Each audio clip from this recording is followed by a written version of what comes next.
Hello fellow explorers and welcome back. My name is Cody of Earth and today we will be doing some early game exploration, surveying some of the local flora and fauna, and taking an in-depth look at the many wonderful forests of Minecraft. So with that, welcome to the Explorer's Guide.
Alright, the first thing I would like to do is make sure that I have everything that I need today for our first trip away from our shelter. For me, that always includes at least one slot for food, a good supply of wood. It's best to bring logs since we can easily break them down into planks on the go. That way we can always have the ability to quickly make things like a crafting table on the fly, among other things. It would also be a good idea to bring a good supply of cobblestone so that I can make things like a furnace if I need to cook more food, or most importantly, so that I can replace my stone tools if and when they break on us today.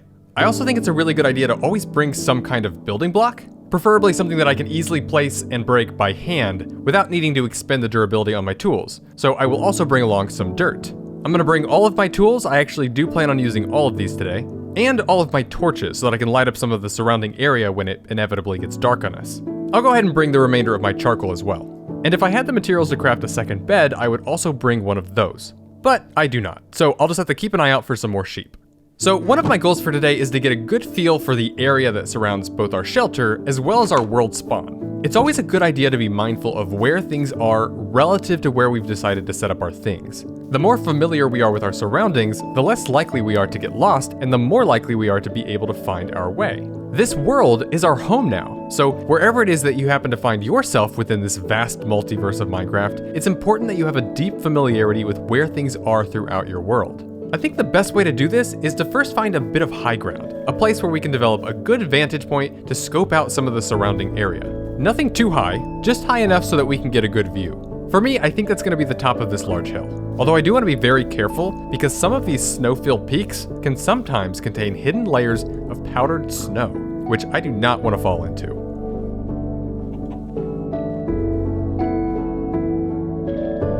Perfect.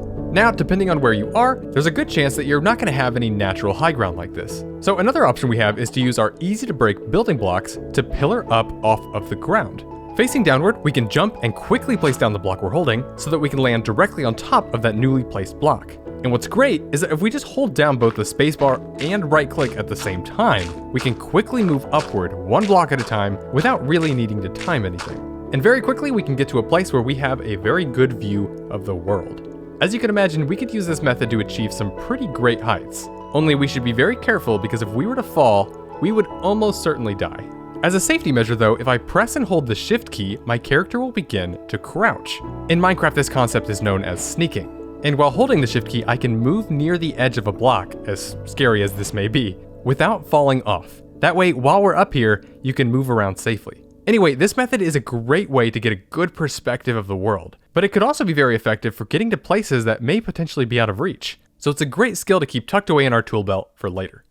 For now though, the first thing I want to do is make note of our 4 cardinal directions. I know, for example, that we're currently facing north because the sun rises over here to the east and sets behind these mountains to the west, which puts south directly behind us. With that, I can develop a sense of where things are relative to my current position. My shelter is just below, probably 40 blocks or so northeast, Our world spawn is south of here, not too far from our shelter, and we have several prominent landmarks that we can use to find our way back. These mountains to the west of our shelter are probably the first thing I'm going to notice from a distance, and I can imagine this range of cherry blossoms will also be pretty easy to spot. It looks like we also have mountains and valleys that continue to the south, and a forest that appears to continue far off into the horizon northeast of here. Now, if I want to get a better view of things, there are a number of ways in which we can improve our range of vision. If I pause the game and move to the options menu, I'll have the ability to move this slider here to change our field of view, also known as the FOV, which effectively controls how much of the observable world that we can see at any given moment. A larger value will give us more of a wide-angle view of the world, which will allow more of the scene to be captured within our overall view. This tends to make everything feel much more distant and can make our perspective feel a bit more distorted, which can be very useful for things like landscape photography. A lower value, on the other hand, will give us a more long focus view of the world, almost like we're looking through a telescope, which will bring a much smaller section of our scene into focus and will make distant objects feel much closer. If only there was an item in this game that gave us the ability to do this more conveniently. Anyway, I tend to keep my FOV around 80 so that I can maintain a pretty good view of my surroundings, but I can always temporarily change it to get a better view of distant objects. If I go to my video settings, I can also temporarily raise my render distance, which effectively controls how far we can see. In brief, the world is made up of these 16 by 16 block segments known as chunks. It's basically just the game's way of breaking down this very expansive world into manageable pieces. The render distance here then controls how many of those chunks should be loaded in at any given time. The fewer the chunks, the less the game has to process, and therefore the faster and smoother that your game will likely be. However, your visibility would be significantly reduced. Conversely, if I turn my render distance all the way up, I can see everything within a 512 block radius.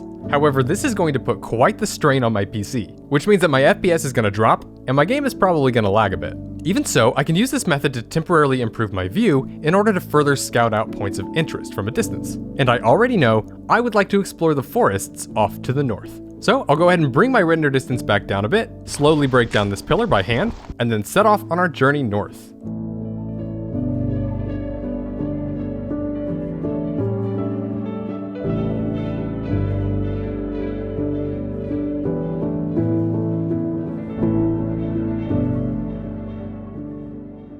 One last thing I'd like to do before we continue any further is mark down my existing coordinates. This is a contingency plan, just in case I do get lost. On Java, I can press the F3 key to bring up Minecraft's debug screen, which gives us a ton of useful information about the current state of the game. And from here, I can focus in on these three values right here, for the X, Y, and Z coordinates of my current position. And I can write those down. For our purposes, the X and Z coordinates are the values that matter most. The Z coordinate runs north to south, increasing as we move south, and the X coordinate runs west to east, while the Y coordinate represents our elevation. Each of these, of course, are all in reference to what is known as the origin point of our world, which is often very close to our world spawn. So even if I did forget to write down my coordinates, I could always use coordinate 0, 0 as a guiding compass to lead me back to familiar territory. Just one more reason why it's a good idea to know the area.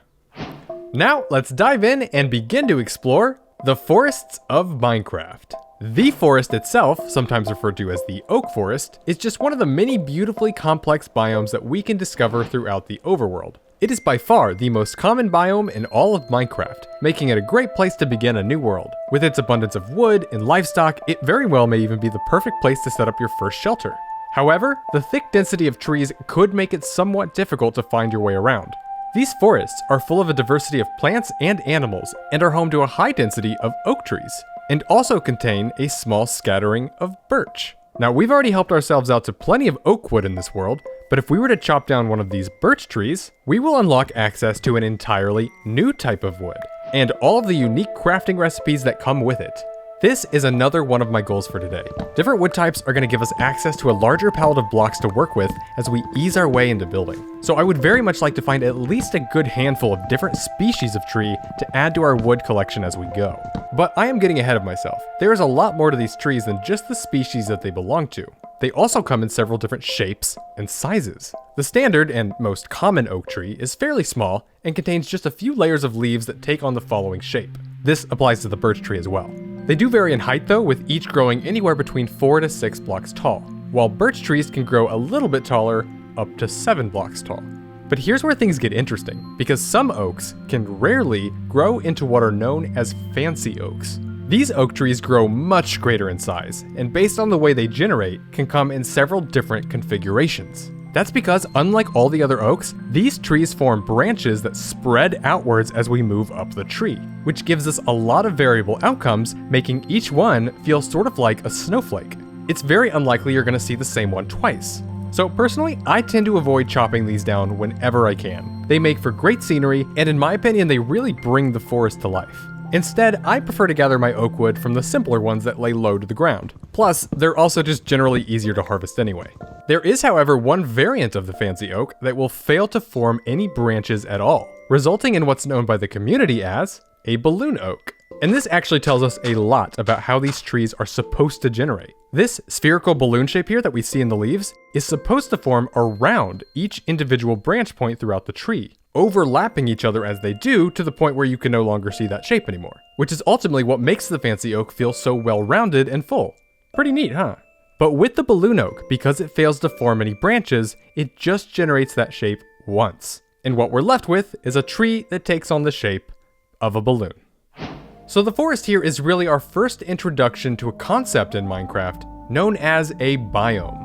In real life, a biome is a fairly large area, defined by its climate and its geography, along with all of the diverse flora and fauna that have adapted to live there. And much is the same for Minecraft. The forest, for example, is a temperate grassland biome, characterized by mild to moderate temperatures, lots of grasses and densely packed deciduous trees, a modest amount of rainfall, and a fair amount of biodiversity. This of course includes animals like cows, pigs, chickens, and sheep, which I think from this point forward, I am just going to refer to as the common livestock of Minecraft, considering how frequently they appear throughout most biomes. Since these are grazing animals, we'll tend to find them pretty much anywhere where the ground is made up of grass. That includes all the grassland biomes in this game. But, unique to the forest, we will also discover animals like the wolf. These friendly creatures can be found in packs in a number of forested biomes, and so long as we don't try to hurt them, they are passive. Although, they do love to hunt, and will go after some of the local animals in the area, like the sheep here living amongst the trees. And who knows, we may even be able to get them to assist us in our pursuit of finding more wool. We can also find bee nests attached to some of the local oak and birch trees. These are often full of bees, which can add quite a bit of life and ambience to our world. Just make sure you don't break the hive or punch a bee. It will not end well. We can also find lots of grasses and several species of flower here, along with the occasional mushrooms and possibly even a patch of pumpkins. These are all things I'll be on the lookout for. Okay, so I'm going to need lots of wood in the days to come, so I'm going to begin to gather a good amount while I'm out here. But it's really important to me that I do so as non-destructively as possible. I don't want to deforest the area. If I can, I'd like to live in this world as sustainably as possible. So with each tree that I chop down, I'm going to try to replant another in its place. We spoke briefly about this in the last episode, but when we chop down a tree, their leaves begin to decay, and they drop things like sticks and saplings. The reason for this, though, is that naturally generated leaves must be supported at all times by either an adjacent log or a series of other leaves that are themselves connected to a nearby log. The reason I bring this up is that if we were to fail to chop down one of these trees completely, if I forgot to remove one of the logs, those leaves will never decay, and we would be left with what the community refers to as a floating tree. This can also occur if trees are close enough to each other where their leaves overlap. For example, if we have a cluster of trees like this, and I were to chop one of those trees down, the neighboring tree's logs will effectively prevent its leaves from decaying, because the game doesn't really know that these leaves were a part of a different tree. It just sees them all as connected. Obviously, this looks pretty silly, so it's often thought of as a cardinal rule to never leave floating trees in your world. And I'm going to follow that rule and make sure that all of these trees are taken care of. Whenever I'm looking for trees to chop down, what I like to do is either find trees that are isolated or chop down clusters of trees in batches and then replant them with a bit more space. Another observation we could make is that trees in Minecraft don't grow or age over time. And if any of the leaves or logs were to be removed, they won't grow back as we might expect them to do in the real world. So if we want, we could trim or reshape them by breaking the leaves by hand, and it will keep its shape. Something we may want to hold on to for later. Manually breaking the leaves like this will also yield the drops that they give when they decay as well. And we can even speed this process up significantly by using our stone hoe to break these leaves 3 times faster than we can by hand. although we are going to quickly run through its durability, so it's a good thing we have plenty of cobblestone to craft more. Notice too that the birch tree over here is made up of an entirely different leaf. This means that not only will we receive another wood type for our collection, but perhaps in the near future we can add various leaf types as well. But we don't have that ability yet. For now though, in addition to gathering birch wood, I also want to make sure that I gather enough of these birch saplings. Every species of tree should drop its own sapling so that we always have the ability to regrow them. Therefore, it's very important that we not only collect the wood from these trees, but that we also always bring back enough saplings as well. This way in the future, we can turn each new wood type into a renewable resource.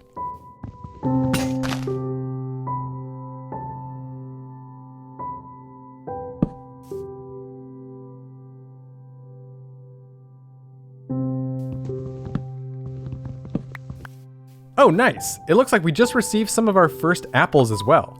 Don't ask me why, but there is about a 1 in 200 chance that apples will drop from oak trees. Doesn't make a whole lot of sense to me, but hey, that's Minecraft. If it were up to me, I would love to see different fruit trees added to the game. That way we could get our apples and other fruits from them, and then oak trees could maybe more appropriately drop acorns instead. Wouldn't that be neat? Anyway, I can add this to my list of foods, but I think I'll save this for later, since they are pretty rare. Speaking of food, I want to make sure that I keep my food supply up as we travel today, so that I never feel like I'm at risk of starvation. So I'll be doing a bit of hunting here and there to keep our supply in good shape.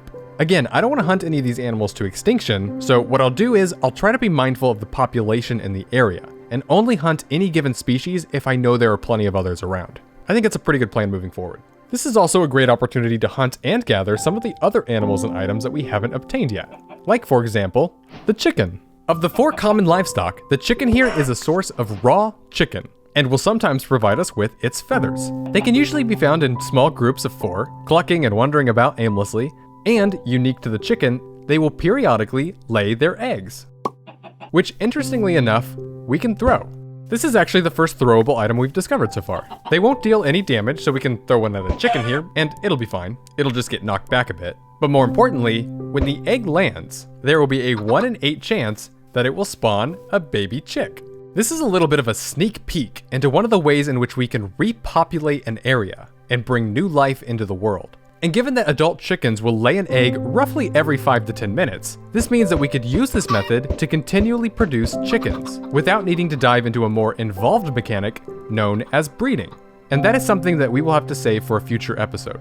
To stay on the subject though for just a moment, there is a lot of tall and short grass that appears in every grassland biome throughout the overworld. These are different from the grass blocks themselves as they are non-solid in nature, meaning that we can walk right through them, and they tend to grow directly on top of the grass block itself, filling out the world around us and making the area feel like it's overgrown with life. Both of these variants can be broken by hand and will periodically drop wheat seeds, something that will become very valuable to us in the future. In the near term though, we can use these seeds to hold the attention of these chickens here. And so long as we're holding them in our hand, they will actually follow us around whenever they're within a 6-block radius. Which means that very early on in our progression, we will have the ability to easily control the movement of one of the very common animals in this world. And we'll eventually have the ability to do this with pretty much every other animal in the game. However, the items required are often gated behind crop farming. Yet another sneak peek into a very essential mechanic that we will cover in a future episode. Whoa! Okay, this is probably as good a time as any to point out that when we're traveling through a dense forest like this, we should really be mindful of where we're walking.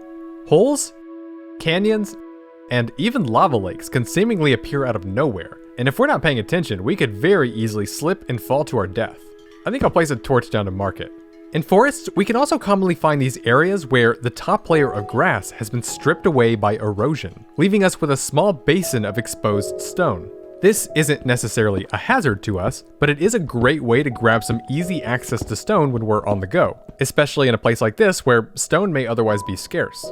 Anyway, moving forward, I would like to begin gathering some of the flowers here that are native to the forest. Flowers are found all over the overworld. However, different species of flower are often exclusive to specific biomes. Both poppies and dandelions, for example, are 2 of the most common flowers in all of Minecraft. They can be found pretty much anywhere. But other flowers, like rose bushes, peonies, and lilacs, are unique to forest biomes. These flowers are much taller than most of the other flowers we've seen in this world, taking up 2 full blocks of space, whereas the vast majority of flowers only take up a single block.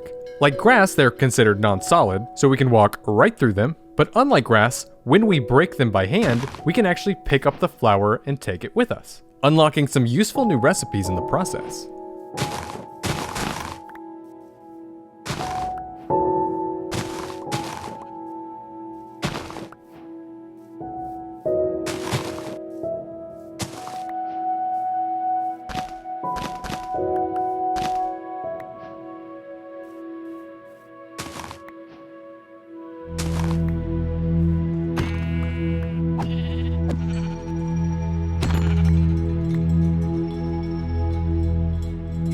Gotcha! You see those flowers right over there? I have been looking for these. This flower right here is known as the Lily of the Valley, and it is the only small flower that is also exclusive to forests. The reason I've been looking for it? Well, it's my favorite flower, here in Minecraft anyway.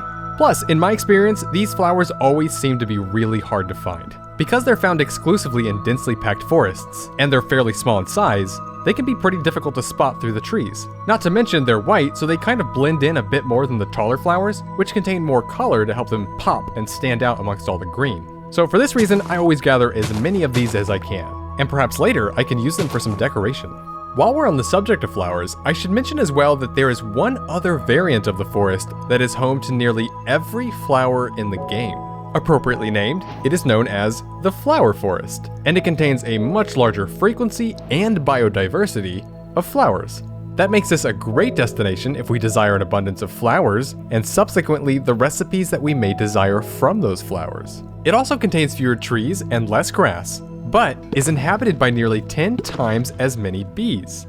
Pretty wild. And in contrast to regular forests, we will not find any wolves, but instead we will find rabbits, which I feel fit in very nicely here. Unfortunately, I don't believe that we have any flower forests near us in this world, so I will just have to add this to my list of future destinations. What we do have, though, is a biome known as the Birch Forest. This biome shares many similarities with the oak forest, but the main difference, of course, is that it is made up entirely of birch trees.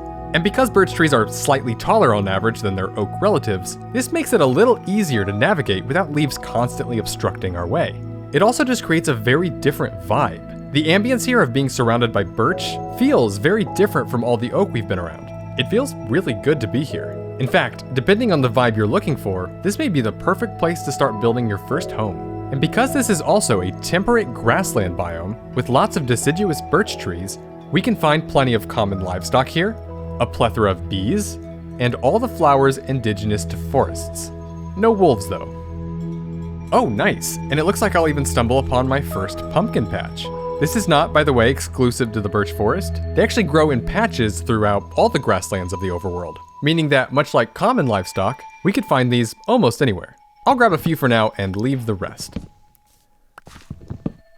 Now, of course, the forest is the most common biome in Minecraft, so by definition, the birch forest is less frequent, but they're still pretty common, and they tend to border other types of forests, as is the case for most forest biomes. Even less common, though, is a variant of the birch forest known as the old growth birch forest. The main difference here being that birch trees tend to grow significantly taller, up to 14 blocks in height. This is supposed to indicate that perhaps this forest is older than most of the other birch forests, so their trees have had more time to grow. It creates the impression that maybe these forests have a bit more history, that they've been around longer. And who knows, there may even be some remnants of its past, buried beneath the surface.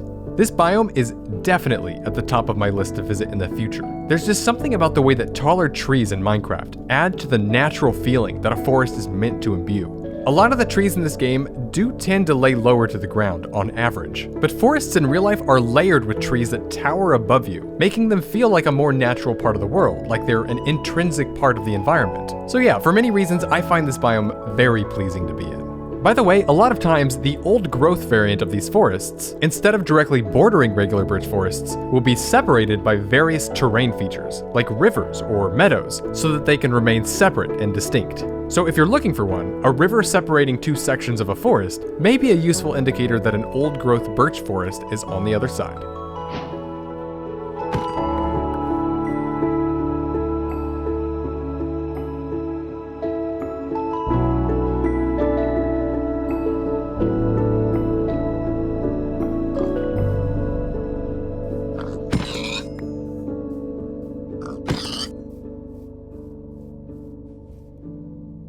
At this point, we have already amassed quite a few resources, and our inventory is already almost completely full. And it looks like we've even reached the capacity for how many items can fit in a single slot within our inventory. I sort of overlooked this when it happened, but back when we were chopping down oak trees, we acquired a little over 64 oak logs in the process, and in doing so, we hit a limit. Whenever we pick up an item in Minecraft that we already have in our inventory, instead of taking up an entire slot to itself, it gets added to an existing slot that the item has already claimed. Otherwise, our inventory would fill up way too quickly. This is great because it means that we can store multiples of an item in our inventory without being punished for it, but it does have its limits. Most items in this game, in fact, the vast majority of them, can only stack up to 64 items per slot, meaning that once we hit that limit, any additional items that we acquire will have to occupy another space. Whenever this happens, the slot that has been completely filled is known as a full stack, the maximum number of items that you can have in a single slot. But not all items have the same capacity. For example, there's an entire class of items that can only stack up to 16 items per slot, rather than 64. Chicken eggs, which we have in our inventory, are one example of this, while other items are unable to stack at all. Items like our tools and weapons, pretty much anything with a durability, among other items that we'll discover in future. All of this begins to give us some insight into how limited our inventory truly is. Because even though 64 items per slot may seem like a decent amount of space, the truth is, most of that space is not being utilized, because we tend to have small numbers of different items, each taking up its own slot, making it difficult for us to make room for new items. All of this is just a long way of saying we have an inventory problem. And unfortunately, I don't have a great solution. Mojang has offered one potential solution though, with an item that it announced back in 2020, known as the Bundle. This is currently an experimental feature, which means it's not in the game just yet, but it effectively would allow us to store different types of items within a single inventory slot, up to a full stack. Which means I could take all of these items that I have small amounts of and store them all in one space. That alone would be a great solution to my current problem, but we don't have this in the game yet. And keep in mind, this is an experimental feature, which means I have no insight into how or if it will eventually be added to the game. But I gotta say, I would have loved to have this for the series. In the meantime, one option I do have would be to end my exploration here and make my way back home to drop off my things before heading back out. But that is not very practical, especially as we begin to travel further and further away from our shelter. So what I'm going to do is set up a very simple campsite. Nothing too fancy, just something that I can use as a temporary checkpoint. This is a perfect time too because the sun is just beginning to set. I'm going to make a crafting table, and then a bed here so that we can sleep through the night. And then I can begin to set up a camp. But hold that thought, because I just did something that I advised against in the previous episode. I set my spawn out here in the open. Why would I do that? Well, this adds another layer to our inventory problem, because what other option did I have? I effectively had to make a choice. I could either tuck myself away into a hidey hole and wait out the night. This would make it so that I don't have to use a bed, preserving the spawn point that I set for myself back at the shelter. But is that really an option? I could also just ignore the night and continue to set up my camp in the dark, but I'm not exactly prepared to fight off hordes of monsters, so again, not much of an option. Which then leaves me no choice. To pass the night, I have to sleep in a bed, and sleeping in a bed will always reset our spawn. And then I am faced with another decision. Do I leave this bed here, making this my new respawn checkpoint, or do I break it and take it with me, returning my spawn point back to world spawn? To be honest, I'm not really satisfied with either of these choices. If I do leave my bed here, what am I gonna do? Craft a new bed every time night falls? Or better yet, rush back to camp every time it gets dark? I'm not exactly gonna get very far doing that. Or do I just bite the bullet and take the bed with me? Honestly, I think that might be my only real option. It's the only choice that I have that allows me to continue my travels as seamlessly as possible. As long as I know where my world spawn is and how to navigate back to where I was, if I were to die, I can at the very least return back to where I left off, even if that is a long trip. What this reveals to me is that there is a very clear opportunity, a need, for a new mechanic that would allow players the ability to pass the night without resetting their spawn. Whether that be a new mechanic tied to the bed itself, a new item like maybe a sleeping bag or a hammock, or anything really that you could use to just pass the night when you're exploring in Minecraft. But we don't have that yet. So for now, I'm gonna set up camp and give myself an area to store some of my things and clear my inventory. Let's craft a new item we haven't made yet. We can't honestly make a campsite without first making a campfire. All we need are sticks, logs, and a piece of coal or charcoal. And it doesn't matter what logs we use, oak or birch, or any other wood type will give us the same results, even if we were to mix and match the two. Then I can right click to place it down to give us a beautiful new block for our camp. This might be one of my favorite items in the game. I love the way it looks, and it has so many functional and aesthetic uses that I'm really excited to get into later. For now though, it serves as a great source of light, and it offers a bit of a smoke signal that we might even be able to use to find our way back. I'm gonna place down a few logs to make it look like we have a place to sit around the fire, and then notice that we have the ability to place these logs into the world in this sideways orientation. This is our first introduction into a feature in Minecraft known as a directional block, meaning that some blocks in this game, like the log, can be placed directionally along the X, Y, and Z coordinates of the world. Very neat. And the game even offers some clue to this effect in some of the logs that generate in these fancy oaks, which I kind of find fascinating. Not all blocks have this ability, in fact, most of them don't, but those that do give us a lot of freedom in how we can place them to achieve any number of creative outcomes. This is also a great time to point out that the axe here can not only be used to chop wood, but can also be used to strip the wood, removing the bark from the log and making it look like it's been processed. A very attractive look that I will be making heavy use of in this world. All we have to do is right click with the axe in hand and it will strip the bark right off the log, consuming 1 point of durability with each use. I can also make a furnace to smelt a few items if I need to. Now that I have some more wood, I think I'll make some more charcoal. And then finally, I'll make a chest to store all of these items that are currently filling up my inventory.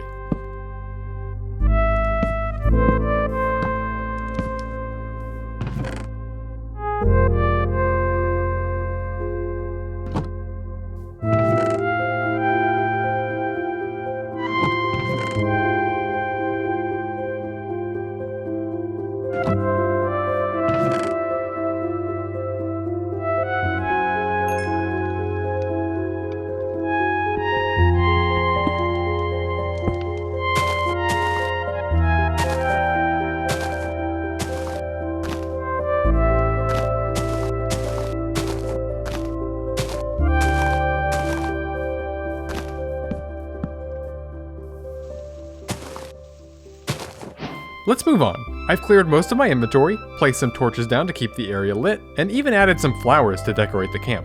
So let's continue exploring, but instead of doing so on foot, how about we take to the water instead? Whenever you decide to dip your toes into the water for the very first time, you'll receive the crafting recipe for boats. So let me go back to my crafting table real quick.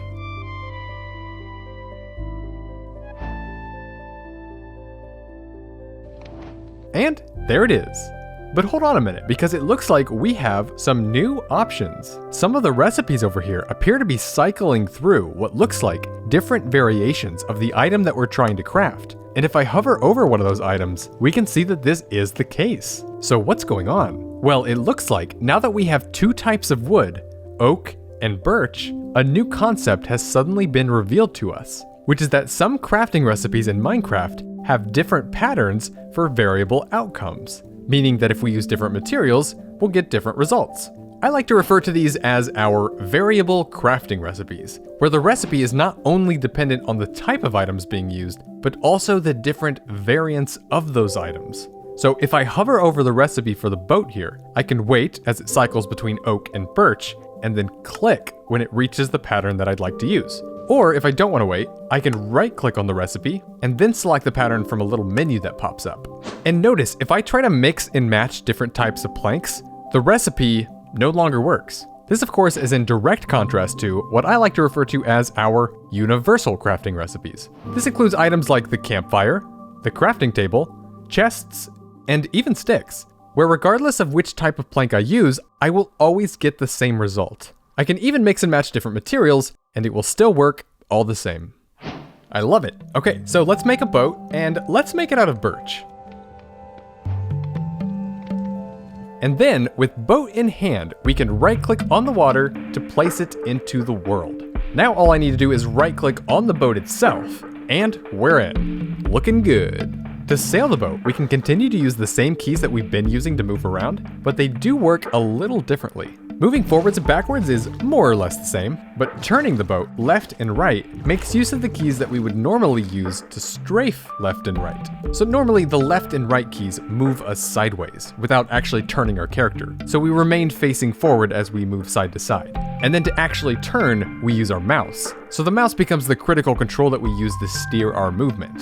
In a boat, that's no longer the case. There is no strafing left and right. There's only turning, and the mouse then becomes more of a sightseeing tool. So here, the left and right keys become the critical control for steering our movement, while the mouse is just used to look around and take in the view. This can make steering a boat for the first time feel a little disorienting, but you'll get used to it. Before I take off, I do want to make one quick modification to our boat here. To exit the boat, I can press the Shift key, and then I should be placed in whatever direction I was facing. Perfect. I can then retrieve the boat by hitting it repeatedly until it eventually drops, or I can use any sword or axe to break it instantly. Now, if I make another chest and combine it in a crafting table with our boat here, I can make a boat with chest, better known as a chest boat.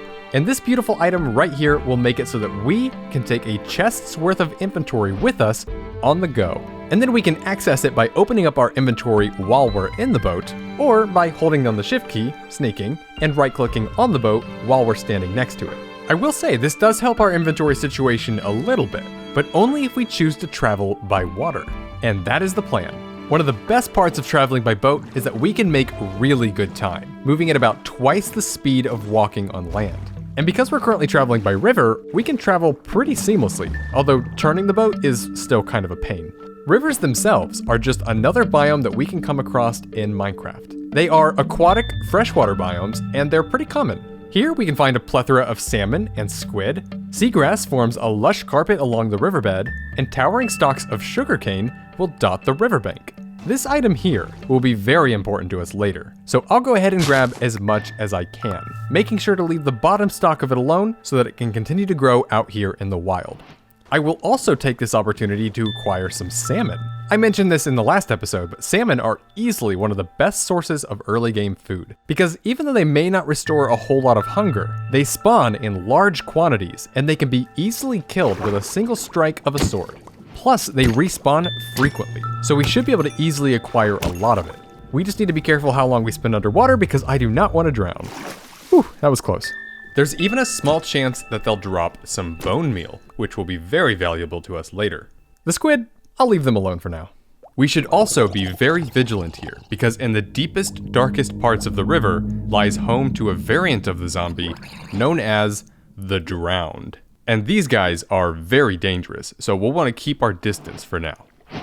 Rivers often serve as a great source of travel and exploration. They cut through the landscape, often carving out deep valleys and canyons, and they can often sculpt a path for us through much of this steep terrain. And if we're lucky, they'll lead us right to our next destination on our list, the Taiga Biome, sometimes referred to as the Spruce Forest. Taigas are very different from our standard oak and birch forests. Unlike those biomes, which contain temperate climates and are full of deciduous birches and oaks, the taiga represents our first look into the cold and humid boreal forests of Minecraft. And it's here that we will discover a vast and dense landscape of coniferous, spruce, and pine trees, both of which we can chop down to obtain our first spruce logs. I love to see it.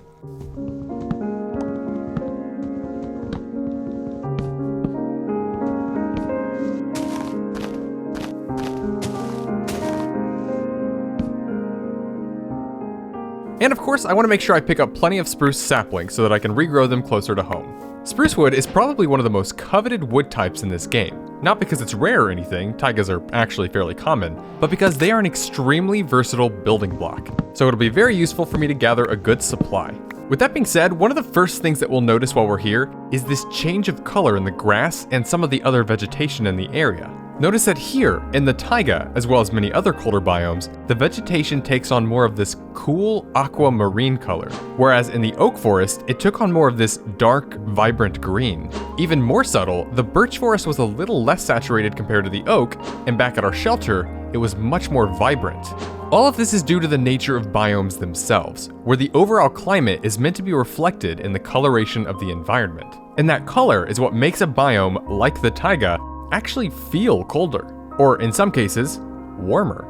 So with all that being said, taigas are clearly meant to encompass a much colder part of the world. And because of this, they're also inhabited by much of their own unique flora and fauna. In addition to lots of grass carpeting the forest floor, we can also find several ferns, both large and small, alongside other vegetation like poppies and dandelions, and most importantly, sweet berry bushes.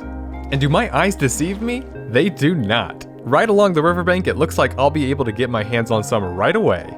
Nice. Now don't get ahead of yourself, you may be tempted to just left click here and break the bush, and yes, that will give us what we're looking for, but instead, we can right click on the bush to harvest our very first sweet berries. And that way the bush remains, and it will continue to grow more berries over time. I'm gonna put this in the same category as salmon. It may not restore a whole lot of our hunger, but it's very easy to obtain in large amounts early game, and they grow back very quickly after harvesting. And we can easily plant more of them by right-clicking on the ground while holding them in our hand. Though I will say, be careful because the bushes they grow from are very thorny. So if you walk up against them, we'll be pricked by the bush and we will take a bit of damage. Just something to be mindful of.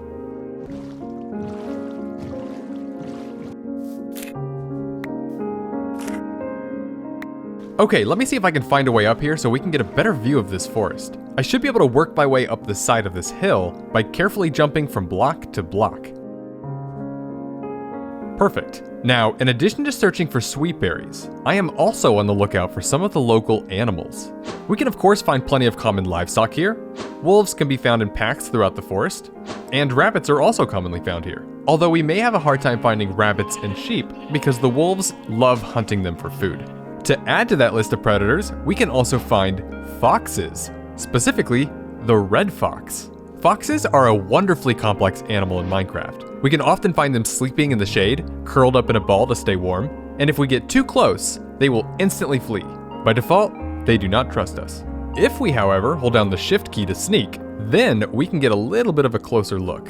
When they're not sleeping, we can usually find them roaming about in small packs, sitting out in the open, or even sometimes holding various items in their mouth. And at night, they'll occasionally make some pretty loud screeching sounds. Ooh. But during the day, these animals, much like the wolf, are predators. They too hunt rabbits, but they also go after chickens and fish, meaning we may have some trouble finding them as well.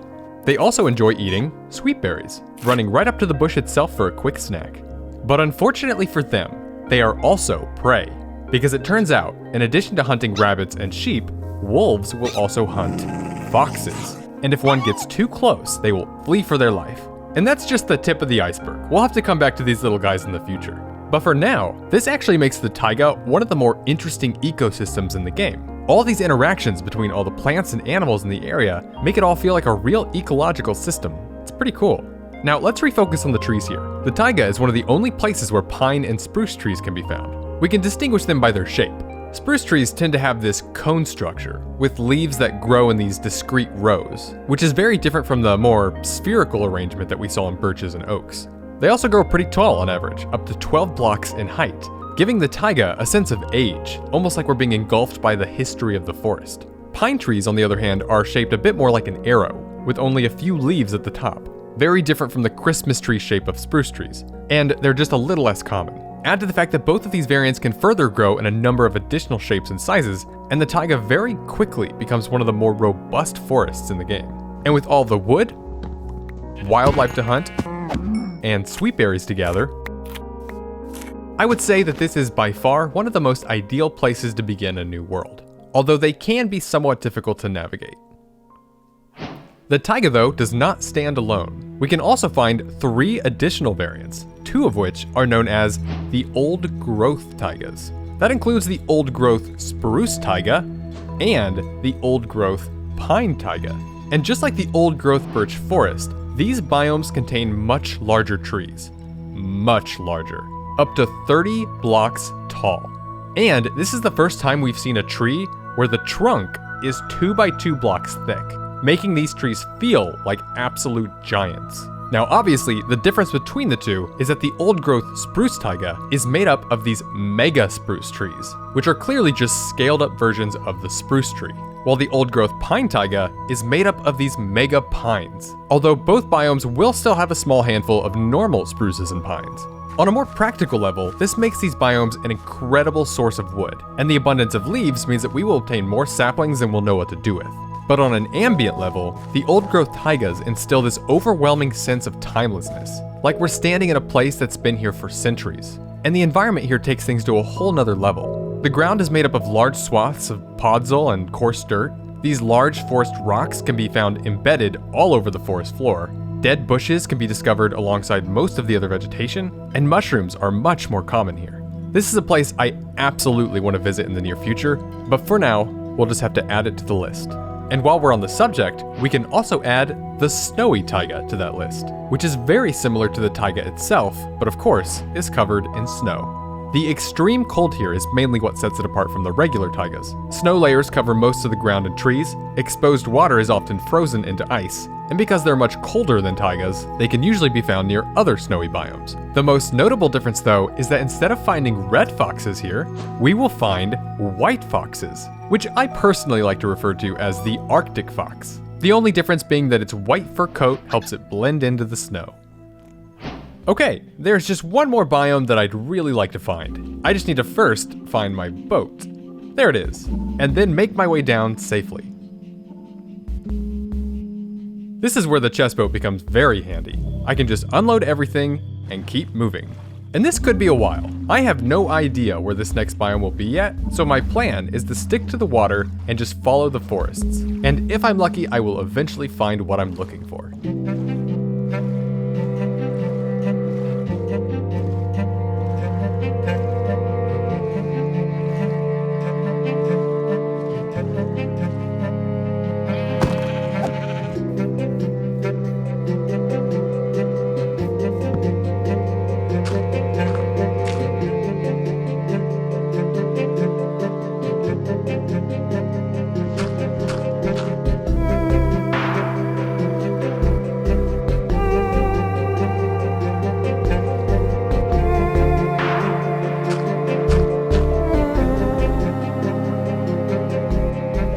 There we go! And that right there is why using your FOV and your render distance is so useful, because I would not have seen that beautiful biome right over there if I had not used these tools. Very nice. Alright, unfortunately the river doesn't cut through here, and I can't really break the boat and move it because it has an inventory with all of my items in it. I suppose this is a good time to point out that the inventory of a chest boat, or any chest in general, only works while it is in the world. If at any point we were to break it, all of its items would just spill out. That is the downside to using a chest boat, because it's really only useful so long as there's a continuous body of water. So I'll just have to leave this here for now and make another temporary boat that I can break and take with me. Let's make this one out of spruce.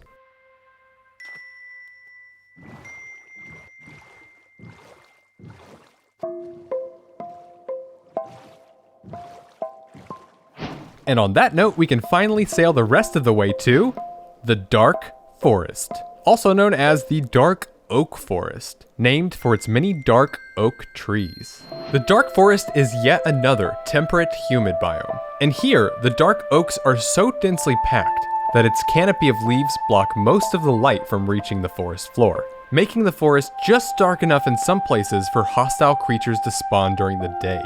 So I absolutely want to keep my guard up here. At the same time, this is the only place where we can get access to the dark oak itself. These trees are made up of one of the darkest wood types in the game. They're actually meant to be a darker variant of the oak tree, only they're very different from the oaks we've seen, having a thick 2x2 block trunk with large bulky branches holding up the canopy. And that makes this a great source of dark oak wood, our fourth new wood type, which I will be gathering a lot of.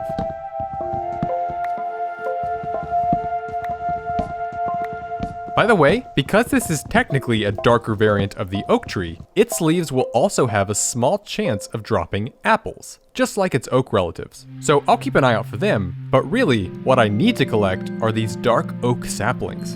To regrow a dark oak, we can just place down a sapling and walk away, right? Actually, no. Instead, we need to plant 4 of them, in the same 2x2 pattern that the trunk itself is made from. Which means if I want to be able to regrow these, I'm going to need to gather at least 4 just to grow a single tree. So I'll go ahead and chop down a few trees just to make sure I can collect enough.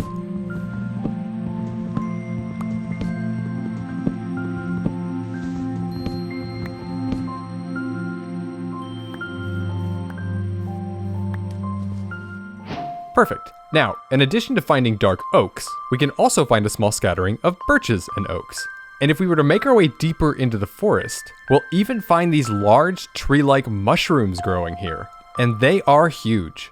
They grow in 2 different forms. The huge brown mushrooms are made up of these large white stems, with a 7x7 canopy of brown mushroom blocks at the top. Whereas the huge red mushrooms have more of this dome-like canopy of red mushroom blocks, which definitely makes the dark forest stand out quite a bit. It kind of gives it a bit more of this dark fantasy vibe, which very well may be something you're looking for. Naturally, we'll also find many of the smaller red and brown mushrooms here, which are not necessarily exclusive to the dark forest, but instead inhabit some of the darker places of our world. And because this place is darker on average, we'll tend to find them here more often, alongside their much larger cousins. The remaining flora and fauna here are mostly the same. We'll find common livestock and many of the flowers native to forests, but that's about it. We won't find any bees or wolves, no rabbits or foxes, or anything of that nature. I guess this place is just too dark and scary for them. And on that note, I'm ready to begin my journey back home. I just need to get back to my chest boat, grab the rest of the items from our camp, and because I'm currently northeast of my shelter, I should be able to navigate back by traveling southwest. Although I'm pretty sure I could just retrace my steps. So let's get going.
Alright, this is about as far as I can go by water. I'm not too far away from my shelter, so it shouldn't be too terrible, but I will have to make 2 trips if I want to bring all of this home. It's always important to understand our limitations. In this case, it may be useful to set up some kind of dock, or maybe like a port of entry to unload our things when traveling by river. But for now, this is what we've got.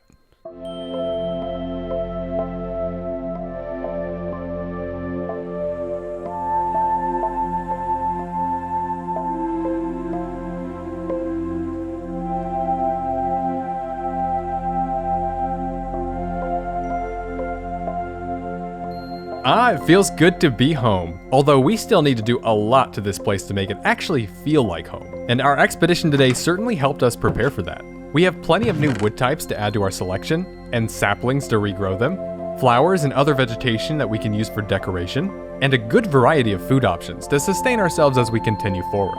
Plus, some of the animal products and other items that we left back in our chest boat. The wood alone, though, made today's journey a success, because with each new log comes with it an entire catalog of new building materials, items that we can use for whatever creative projects we have in mind. And what the heck, we can even add cherry wood to that list as well, a wood type that can really help us bring some color to our builds. But for the moment, I think that just about wraps up today's episode. We did a pretty thorough exploration of forests today, and we really focused in on the biomes themselves. With that said though, there are several other biomes in this game that we've yet to discover. Biomes that may themselves have their very own species of tree, but didn't quite fit into the definition of a forest. The biome we're standing in, for example, is considered a grove. Other, more densely populated biomes may fall into the category of a jungle or a swamp, whereas places where the trees are much more spread out may be thought of as a meadow or a savanna. Others may not even be in this dimension. The point is, we still have quite a bit of exploration to do. However, in the next episode, we're gonna shift our focus a bit. Survival Minecraft is, after all, about surviving. So to help you do that, we will be undertaking a thorough exploration into Minecraft's enigmatic health and hunger system. I hope you all are ready.